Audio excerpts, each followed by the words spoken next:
코로나19 방역의 최일선에서 확진자들의 동선을 분석하는 역학조사관도 코로나19의 숨은 영웅들이죠. 확산세 차단을 위해서 고군분투했던 지난 1년의 기록, 그리고 여전히 진행되고 있는 현장의 고충, 이원준 경상남도 역학조사관 만나서 이야기 들어보도록 하겠습니다. 어서 오세요. 안녕하세요. 네, 반갑습니다. 먼저 이 역학조사관 하면 어떤 일을 하는지 감은 오는데 좀 더 구체적으로 설명을 해주실까요? 역학조사관이라고 하면은 코로나 이전의 업무들은 이제 법으로 정해놓은 법정 감염병, 이제 법으로 정해놓은 나라에서 관리가 필요한 감염병들을 담당하는 역할을 하고 있는데요. 그런 질환들이 발생을 하였을 때 어떤 경로를 통해서 발생을 하였고, 그리고 어떤 전파 경로를 가지고 있어서 그걸 차단하는 그런 역할들을 했습니다. 사실 지금은 이제 거리 두기의 영향인지 아니면은 사람들이 또 마스크를 또 다 잘 착용하고 있어서인지 그런 법정 감염병들이 코로나 이후에는 좀 상당히 좀 줄어들어 있습니다. 예. 그래서 최근 1년간의 업무는 코로나에 좀 집중이 되어 있다고 말씀드릴 수 있습니다. 예.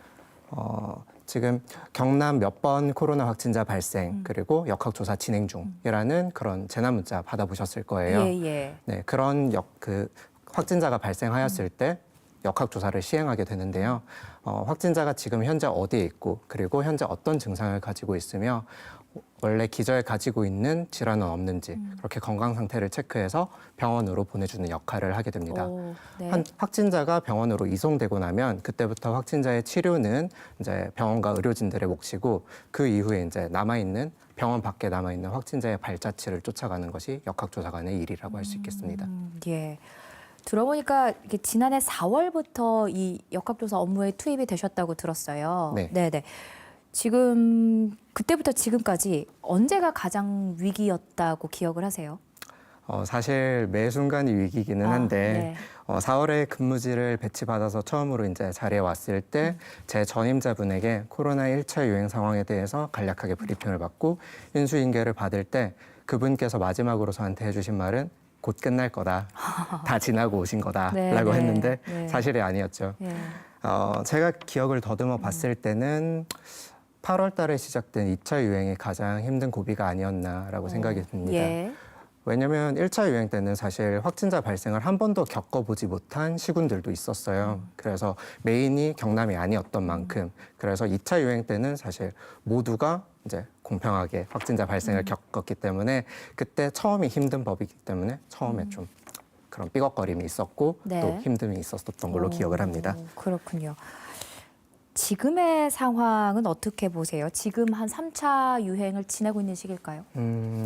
저희가 지금 3차 유행의 중간에 있고 사실 끝에 있을지 아니면은 잠시 쉬어가는 허리 구간일지는 모르는 상황인데 그래도 2차 유행에 비해서 그 규모가 크기는 한데 2차 유행보다는 좀 수월하다라고 말씀을 드릴 수 있겠습니다.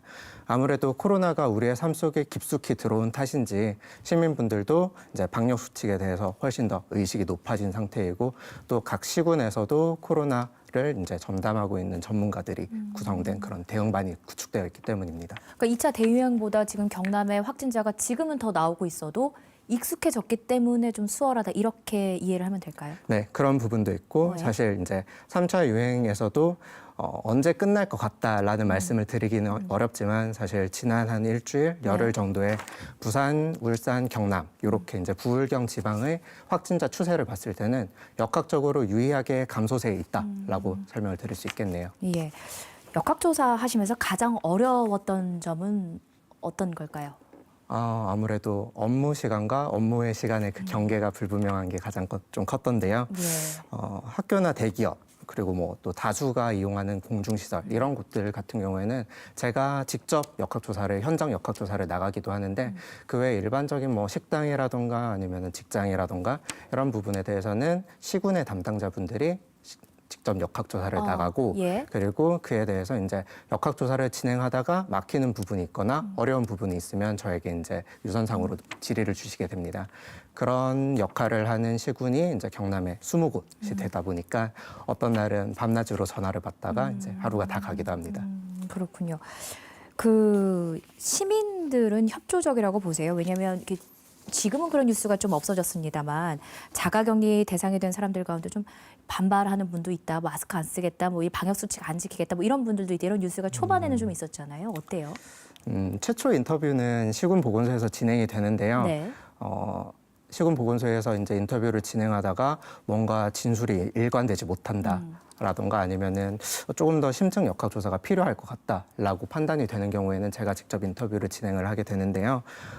사실 결국에는 GPS 정보라던가 아니면은 카드 사용 내역 네. 같은 이제 그런 정보들이 상황실로 공유가 되기 때문에 또 진실은 밝혀지게 되는데 그런 과정에서 이제 조금 반발을 하시는 경우도 있기는 있습니다. 그렇군요. 지금 한 나흘 정도 됐죠? 사회적 거리 두기가 이제 경남 1.5단계가 됐습니다. 재확산 우려도 있어요. 여기에 대해서는 어떻게 전망을 하세요? 제가 역학조사관으로 근무하면서 이제 생긴 말버릇 중에 하나가 내일에 대해서 함부로 얘기하지 않는 부분인데요. 그래서 답변은 역학조사관이 아니라 역학조사관 하레비가 와도 알 수가 없다라고 네. 답변을 그렇죠. 드리도록 하겠습니다.